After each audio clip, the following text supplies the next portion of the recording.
Today on Moment of Zen, we're airing a conversation I had with Samo Burja, analyzing forgotten industrial precursors in the Roman Empire and Song Dynasty China, exploring their remarkable technological achievements, economic structures, and the demographic, military, and political factors that caused these early industrial experiments to stagnate.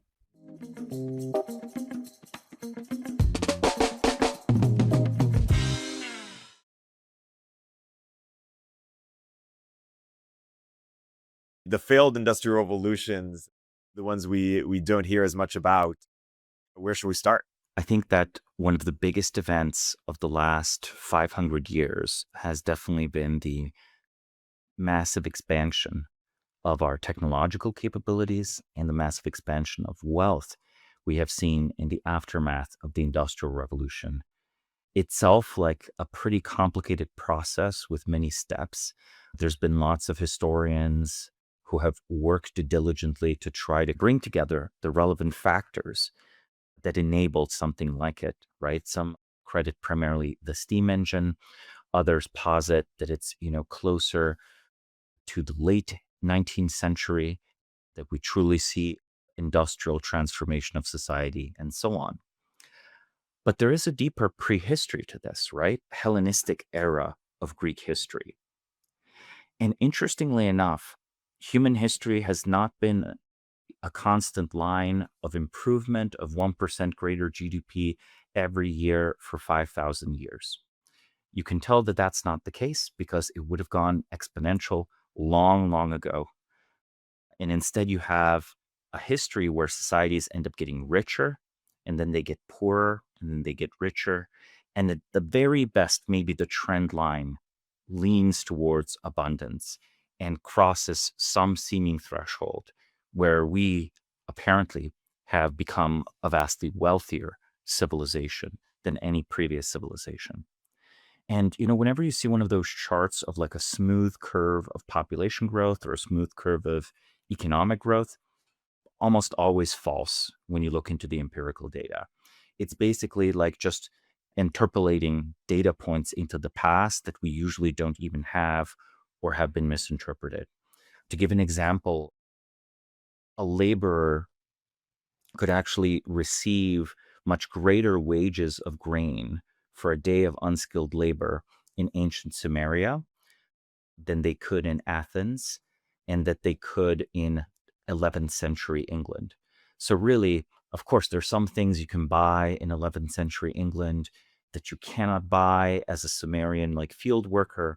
But it's kind of surprising that the Sumerian field worker would just be paid more wheat for their labor than an English farmer, given all the seeming technological advances between the Sumerian age and early medieval England, right? And there's also evidence from the extraction of Greenland ice cores that Roman mining was so extensive as to produce significant air pollution. But it wasn't so extensive in all eras of the Roman Empire. It was most extensive in the 1st and 2nd centuries AD. You often see these, kind of alternative history videos asking, what if Rome had industrialized, right? How would history be different had Rome industrialized? And, I think maybe the most interesting answer we can give is it did industrialize. It had an industrial revolution. It was just a different industrial revolution than ours. And like we can maybe go into that. Maybe first we look at the Roman Empire and so on, and the Hellenistic era. And then if we have time this episode, maybe next episode, we look also at Song Dynasty China from the 12th century. Yeah, that's a great setup. Let's go into the Roman Empire further and talk about the ways in which it did industrialize and the ways in which it didn't quite in the way that we particularly understand it. Yeah. I mean, one common story you might have heard about the Roman Empire is that it didn't industrialize because of the abundance of slave labor, right? Slaves were just too cheap. There was no reason to build machinery. I think that's not true, especially because slaves did become actually very expensive later on in the Roman Empire. The empire of abundant, cheap slaves, cheap human labor, is the period when Rome is expanding through conquest, right? It's not the later period when if anything, the empire is shrinking, right? And there are fewer captives to be taken. So, yes, there is a massive expansion of agricultural work that's powered by basically the slaves the Romans capture when they're conquering areas like Gaul or Iberia or North Africa and so on. But later, the price of that labor goes up. And actually, the treatment of the slaves is significantly improved.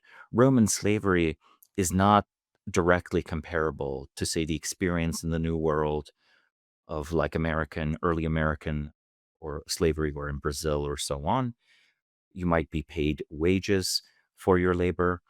Laws were passed later on, like limiting the rights of masters over their slaves, etc. It started off out of this practice of captives. There was always like a large class of people that was free and would sell their labor, even in Rome. And importantly, the slave labor shortages were significant enough to reward innovation in terms of using other energy sources and mechanical devices. The most important one here is the watermill. Now, we don't think of the watermill as a precursor to industrialization, but in Europe, were it not from the 13th century onward to have the proliferation of water power usage, I don't think we would have ever gotten to sort of the Industrial Revolution starting point. Recent archaeological evidence that has been coming out over the last 50 to 60 years, predominantly done in Europe, though I'm sure if the same work had been done in, say, Iraq or Syria, we would have found a lot of evidence there as well. And we find evidence, I'm sure, also in Egypt, suggests that there are hundreds of sites where Romans basically harnessed water power. Some of these were very, very impressive complexes. Like there's a complex in Spain where it's 10 water wheels, like one after the other, set down on the slope of a hill. Or you have examples where, famous Roman water engineering is used, where you're piping in not just drinking water, you're piping in power, water power, but still power, right? You're bringing the water and you're harnessing, over aqueducts, and you're harnessing it to deliver the kind of mechanical energy that you need. Now, this application wasn't just for milling flour, which of course, very important. In the Roman Empire, the majority of your calories were carbs. Carbs might be bad for the individual, but they seem very good for empire. So, America is safe. We grow enough corn, get to have empire. And Rome got to have empire because it grew so much wheat, both in Egypt, North Africa, but also places like Gaul. So any automation in agriculture is very, very important for freeing up surplus labor. And it's only worth doing, again, if you're trying to economize on labor. So beyond milling of flour, they would also use it in ironworks. So it'd be used in basically blacksmithies. And it would also be used for saws. So they would use saws to process wood in truly vast quantities. But not just that. They would use water power to cut marble. So all those beautiful Roman marble buildings, I think we all imagine that every single piece of marble is just human shaped.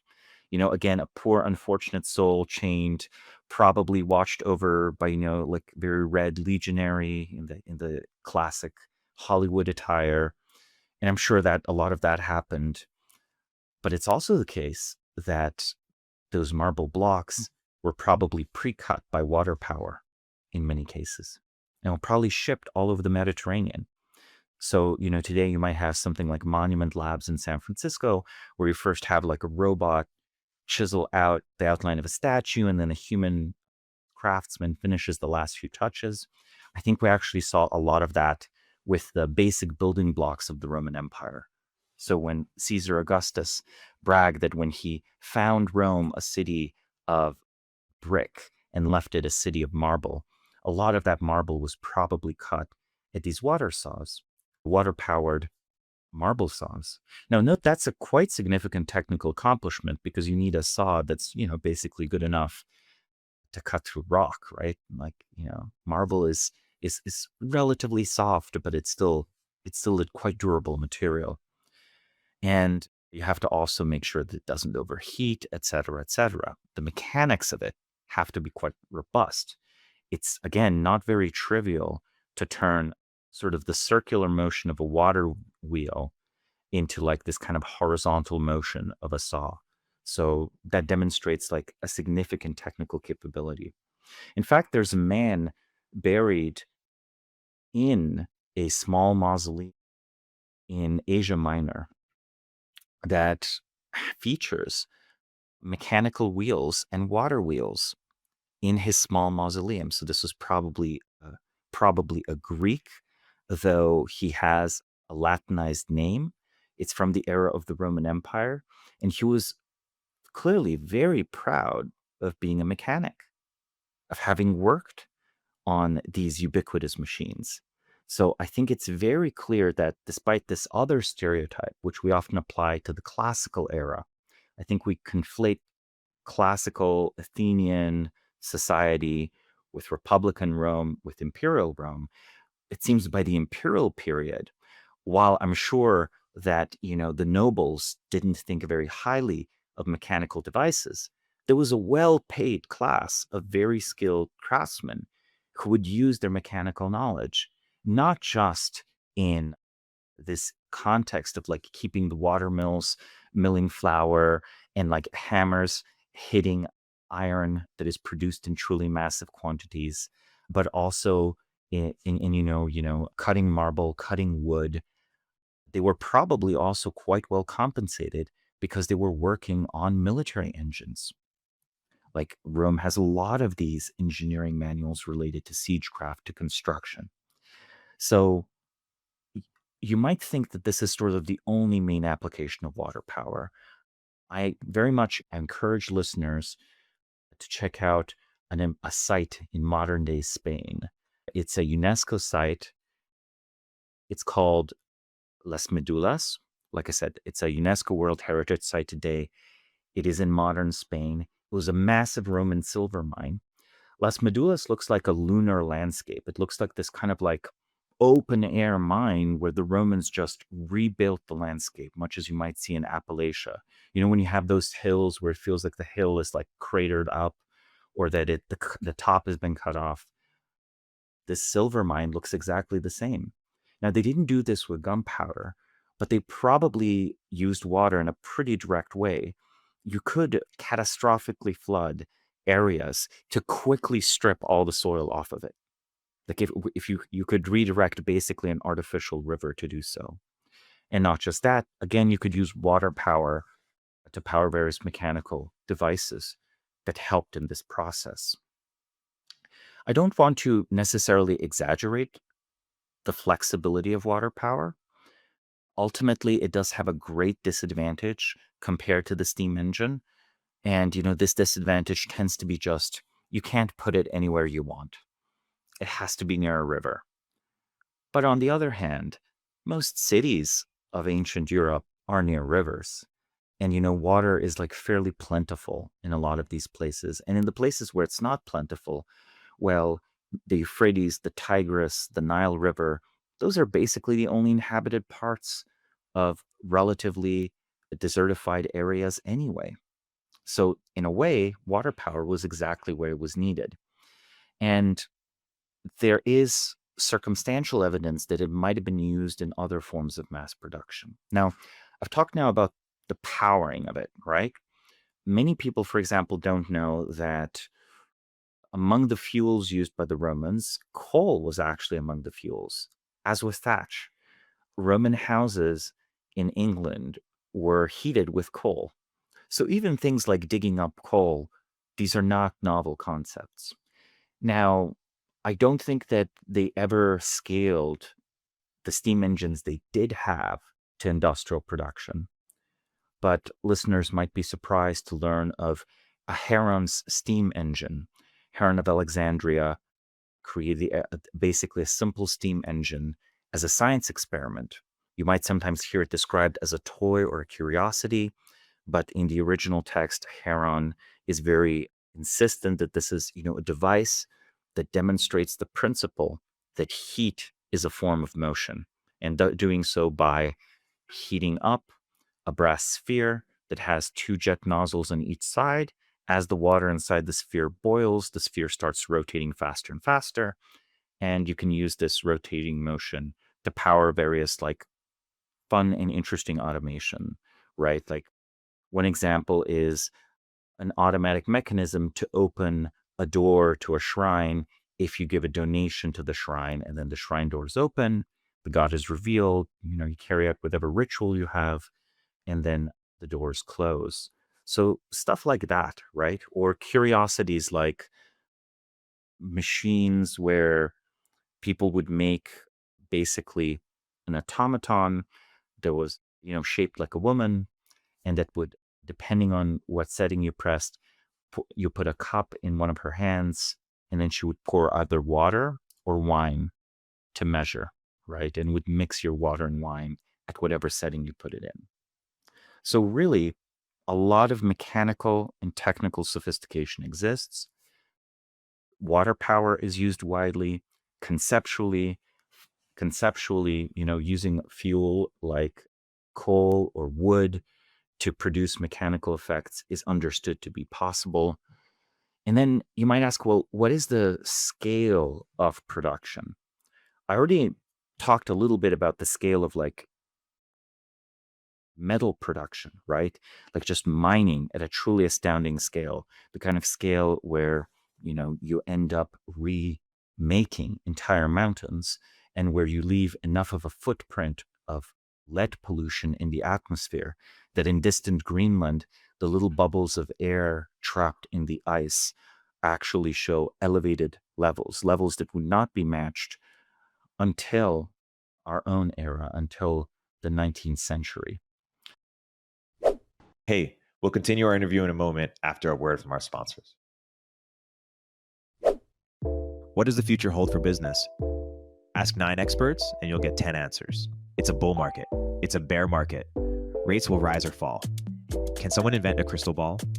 Until then, over 41,000 businesses have future-proofed their business with NetSuite by Oracle, the #1 cloud ERP, bringing accounting, financial management, inventory, HR into one fluid platform.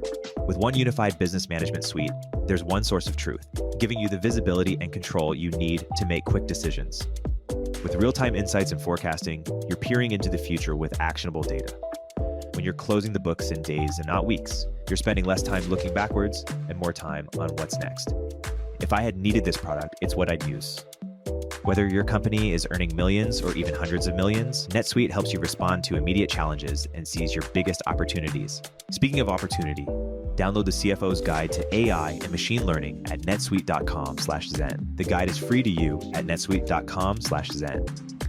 netsuite.com/zen.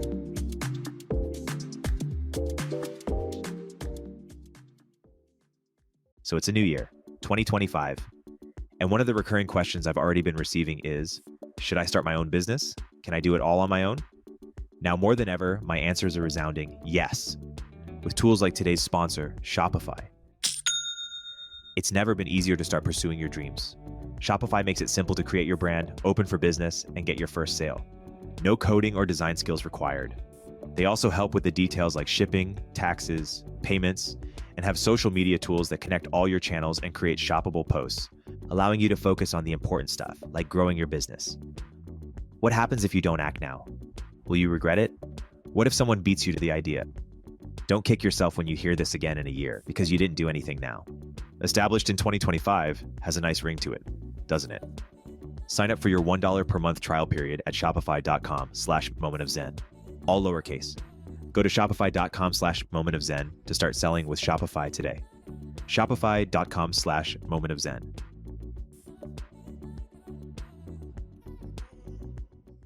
So clearly, lots of metal is being dug up. But what about products that require human labor?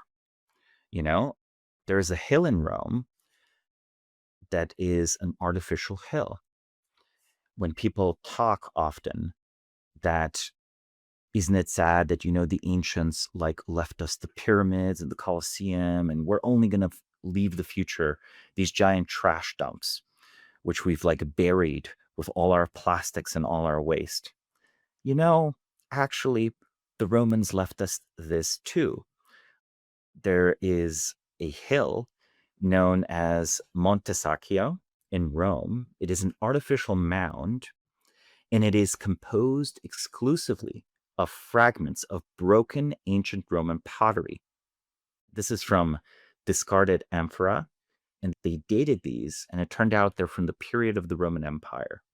So this covers about an area of 2 hectares, and the volume is like approximately 500,000 cubic meters. Okay, doing the math, the estimate the archaeologists came up with was 53 million amphora. It would take 53 million amphora shattered to make that hill. So tell me, can you imagine 53 million amphora being produced even over 100 years? Let's be conservative and say there was 100 years. That's 5 million amphora a year. That's a lot.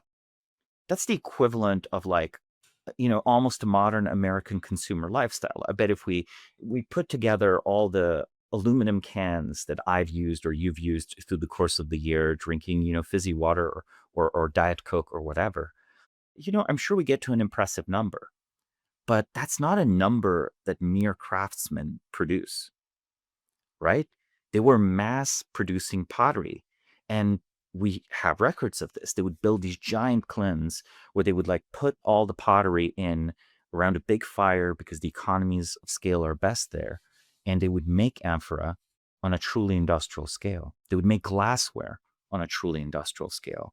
And also they would make statues on a truly industrial scale. Earlier talked about monument labs.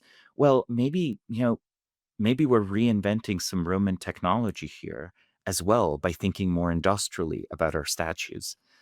The market in Rome and in the Roman Empire was fairly high for replicas of famous works of art. So these were already replicas. It wasn't that every statue was unique. Or to have, say, a new model of, the statue of the latest Roman emperor be distributed around the Mediterranean. These were so standardized that, in fact, the torso of the statue and the arms and the head were often produced separately and were interchangeable. Like, so if you go to the Vienna Art Museum, you can observe a full Roman statue that fits together perfectly, made up of 2 separate finds, where they found the torso of one copy of the statue in Anatolia, and the other totally standardized statue had like the head and the arm, but the torso was damaged. And then you just put it together and it fits. So at least in statues, standardized parts. Actually, with military equipment also, standardized parts. With amphora sizes, standardized parts. The Romans had their equivalent of standardization and systematization, right? You might have the 2-liter Coke is universal. Since, talked about soft drinks earlier, Coca-Cola sells that in America too, even though we don't use liters, just because it's simpler to build one standard at scale for the whole world. And the Romans had their standard-sized amphora too. So now we start talking about this. It's like, okay, you have standardization, you have commerce shipping tens of millions, likely hundreds of millions of amphora. Actually, no, probably 1 billion amphoras. Because we were talking about just one hill in one city, Rome. And Rome was not the only large city of the Roman Empire. You had Alexandria, Constantinople, Miletus, etc., Syracuse even. Likely the consumption and production of the Roman Empire over 200 or 300 years of its history was 1 billion amphora. Now those start sounding like Silicon Valley numbers, right? Like maybe, with the time machine, we invest in the VC business of olive oil and olive oil distribution. So really, this is a sophisticated consumer economy, right? And it is consumer driven, right? Yes, there is welfare in the form of the dole, but that oil that glassware, those statues are bought by people, not just by the nobility. They're bought by something that could accurately be described as the Roman middle class, sometimes the Roman working class. Hey, we'll continue our interview in a moment after a word from our sponsors. Every time I hop on the 101 freeway in SF, I look up at the various tech billboards and think, damn, turpentine should definitely be up there. And I bet I'm not alone. In a world of endless scrolling and ad blockers, sometimes the most powerful way to reach people is in the real world. That's where Adquick comes in. The easiest way to book out-of-home ads, like billboards, vehicle wraps, and airport displays. The same way you would order an Uber. Started by Instacart alums, Adquick was born from their own personal struggles to book and measure ad success. Adquick's audience targeting, campaign management, and analytics bring the precision and efficiency of digital to the real world. Ready to get your brand the attention it deserves? Visit adquick.com today to start reaching your customers in the real world. Again, that's adquick.com. Hey everyone, Erik here. In this environment, founders need to become profitable faster and do more with smaller teams, especially when it comes to engineering. That's why Sean Lenihan started Sqaud, a specialized global talent firm for top engineers that will seamlessly integrate with your org.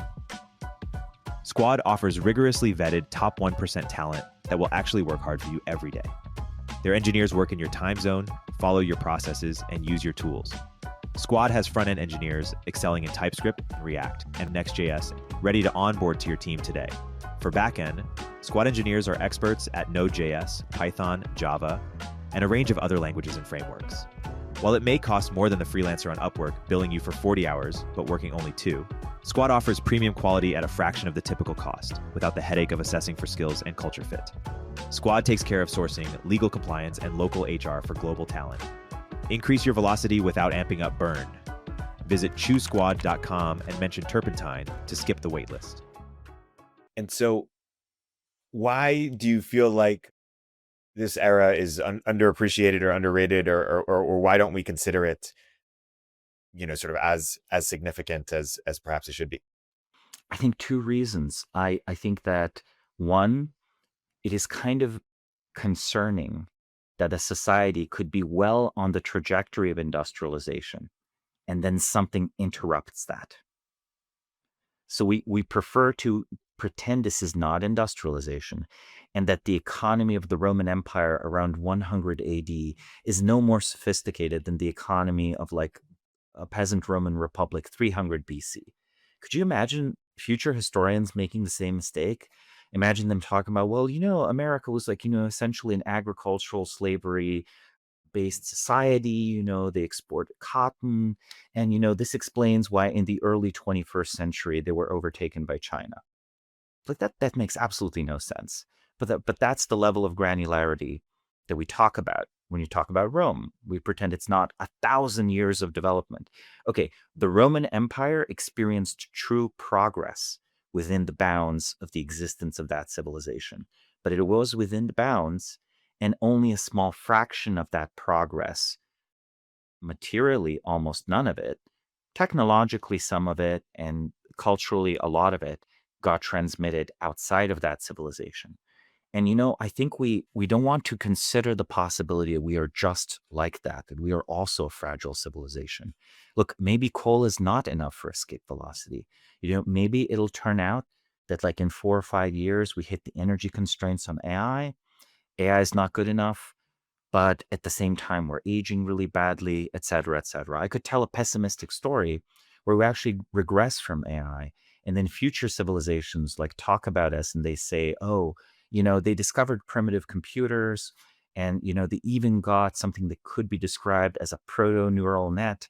But really, that wasn't the true intelligence explosion revolution. That was only achieved by, the Martians in 6000 AD, descended from Elon City or whatever, right? Like that could easily be how future historians dismissed us if we, quote unquote, didn't work out. So that's the first reason. The second reason, I think it's literally Hollywood. Okay, I think Hollywood needs to depict the Hellenistic era. So this is after the conquests of Alexander the Great, and ever more so than in the Roman era and the imperial era. that period isn't quite swords and sandals. Sure, it's swords and sandals, but it's swords, sandals, and weird mechanical devices. In fact, to modern eyes, if you went to Rome, first off, it would be colorful, chaotic, but you'd be surprised.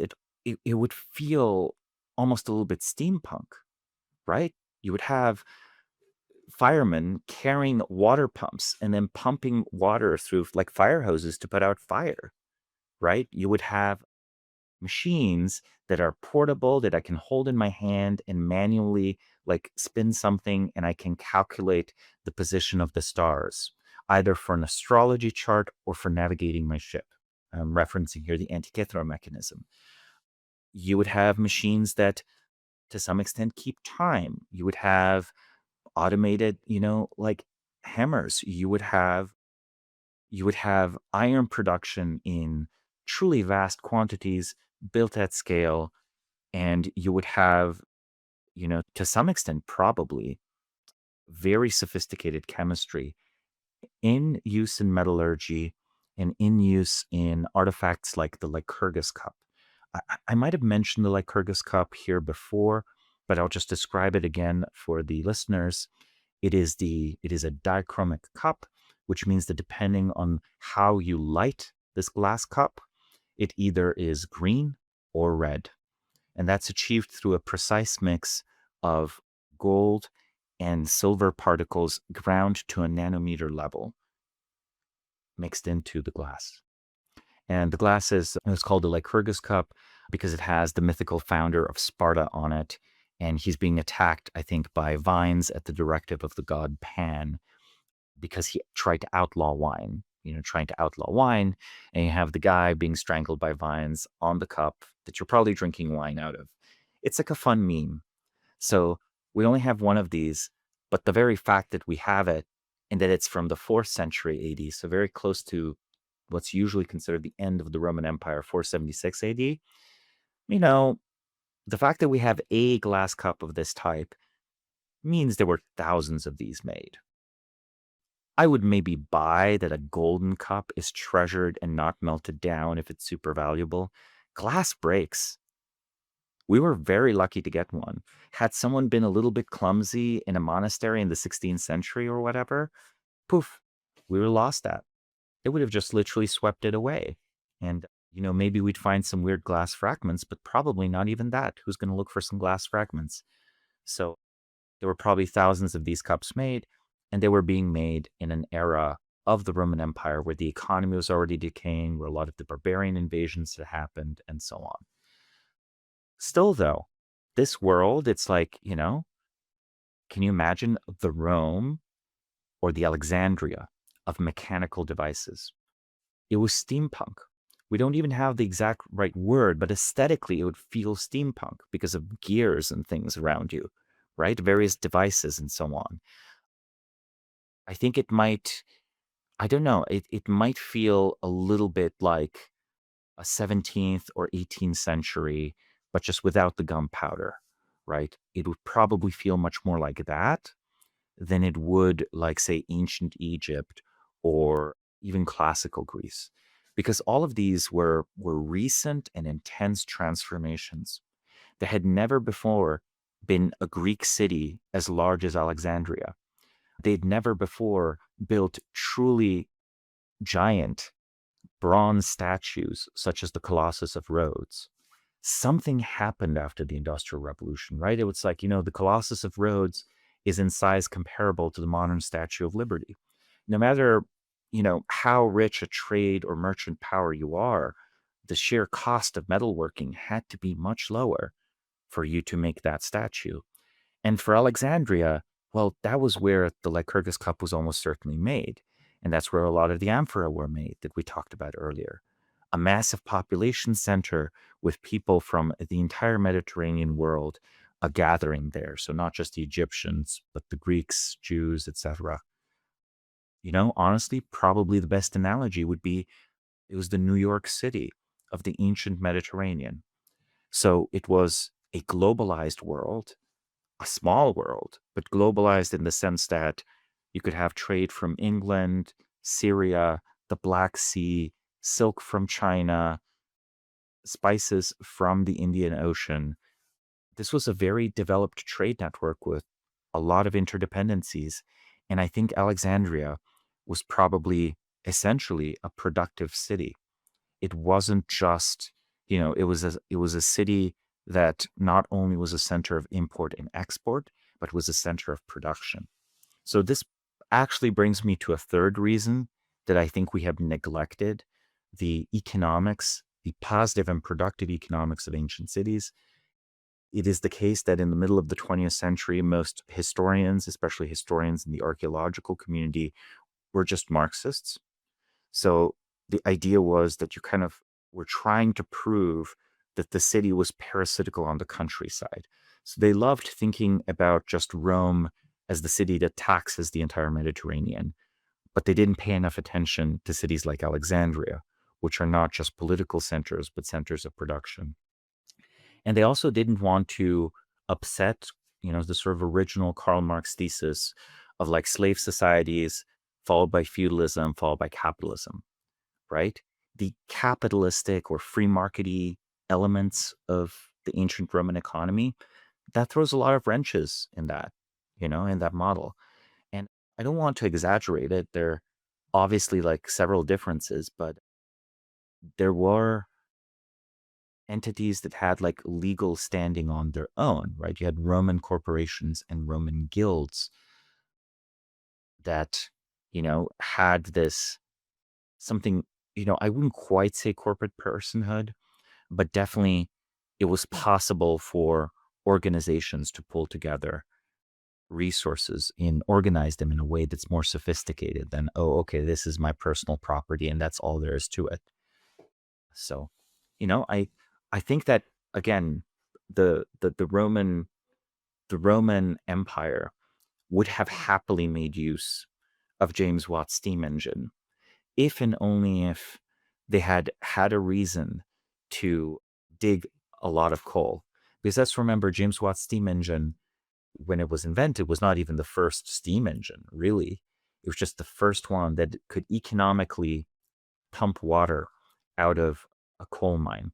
So it's almost the perfect case. You're like building a steam engine right next to the fuel source, and you're using it to pump out water so you can dig up more coal. And the reason coal was in demand in England was actually heating. So, you know, maybe ultimately the Romans just did not have a reason to dig up enough coal because wood was so abundant and other fuel sources were abundant.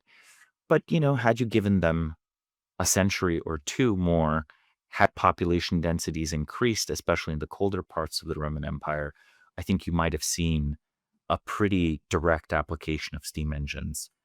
But at the end of the day, I don't even think that would have necessarily prevented the fall of the Roman Empire, right? And to give an argument for this, I'm going to briefly transition to talking about the Song dynasty in 12th century China. The Song dynasty was, notably advanced technologically. I believe gunpowder was probably invented in that period. There's some debate about it. It was used at least in fireworks. They had, clock towers. Productivity was very high. It was one of the richest dynasties in Chinese history. Yet they still had to retreat essentially before nomadic horse people conquering them from the north, right? And the Southern Song dynasty was one of the only ones in Chinese history that had a maritime orientation, partially out of necessity. So say a somewhat more successful Roman Empire that continued on its steampunk trajectory would have still faced significant military challenges, as demonstrated by Song Dynasty China. I'm curious to understand more how failed industrial revolutions are similar or different in different places, and what happened in Rome, how it's comparable to. I mean, we call them failed, right? But what if our own is just a particularly tall example of the same species, right? What if ours has not yet been a success? How do you define success, right? But yeah, I think a key lesson here is that something like the Industrial Revolution was probably going to happen. Historically, even if the contingent facts about England or Germany or Belgium were a little different. I think the large-scale commerce and trade, significant military demand because of essentially like the state just, commissioning 100,000 swords and so on. This produces like workshops at scale. It produces environments where using something like water power is relevant. I focused a lot on water power earlier because I want to point out that any machine you design that can economically be powered by water power can probably be economically powered by a steam engine too. So in a way, once you discover that, you build that new source of mechanical energy, you can just plug it into all of these other machines you already understood. And water power was heavily used in England, in Scandinavia, and so on in the 17th century and before. And that's one of the reasons why, it's plausible that in the 19th century, once you could hook these power sources up, you would get a great expansion of the use of old machinery as a result, the invention of new machines. I think what they have in common, though, is, like I said, there is a vast scale of the commerce and of both private and state demand, right? State demand for big construction projects, for big shipbuilding projects, for like standardized military equipment. And then on the other hand, there's something like a large class of people that can buy consumer products, and there's like some way to deliver those to them. And I think this is something that Song Dynasty China has in common with Rome. It's like shipping economics are very good compared to anything that's transported over land. And most of these examples that I was talking about, these are, obviously cities with access to the Mediterranean and cheap shipping across it. And in China's case, some shipping through the two great rivers and some shipping through, the what today we call the South China Sea. So transportation costs are relatively low. It really, in a way, perhaps it was not for England even the steam engine, perhaps it was the sailing ship.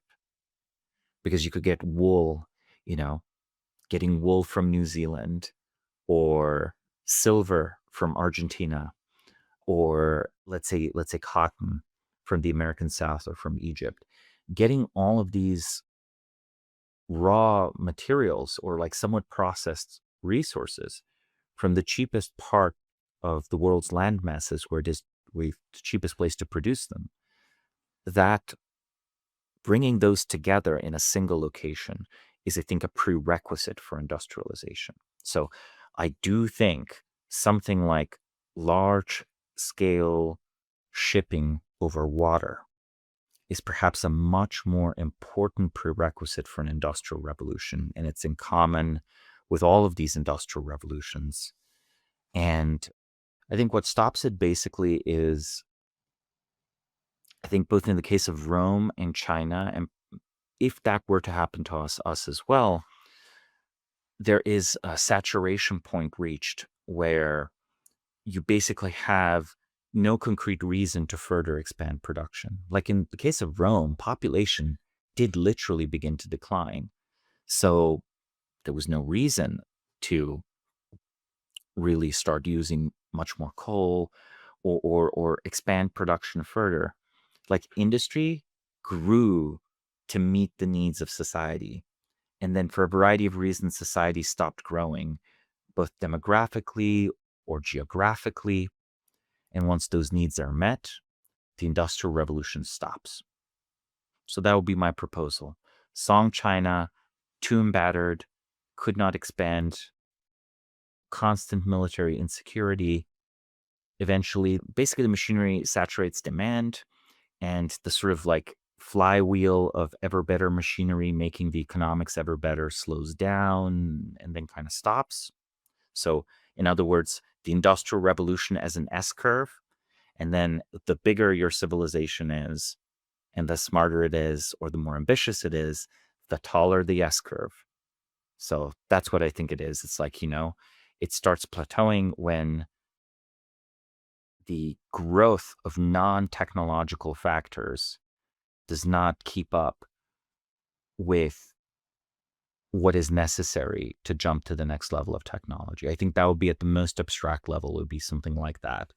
And with Rome, it might have been first demographic decline, or it might have been just political fragmentation. Political fragmentation is not bad as long as trade isn't stopped. So I don't even believe it was Roman political fragmentation. I think their population just stopped growing and started shrinking.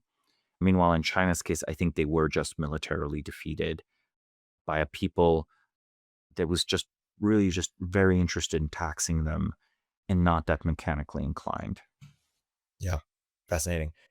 You also mentioned, and maybe if we should put it for a separate conversation, we can, but the Hellenistic era as well. Yes. I mostly talked about the Roman Empire because of its vast scale, though I did touch in a few points on the Hellenistic era.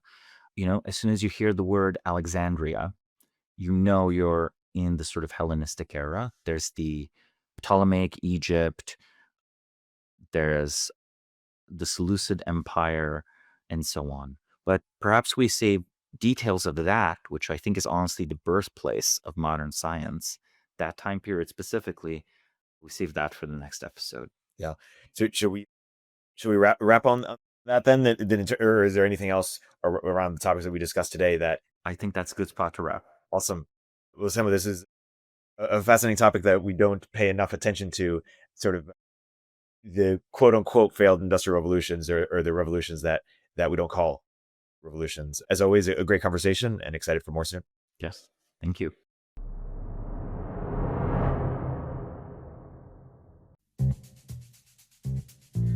Hey everyone, Erik here.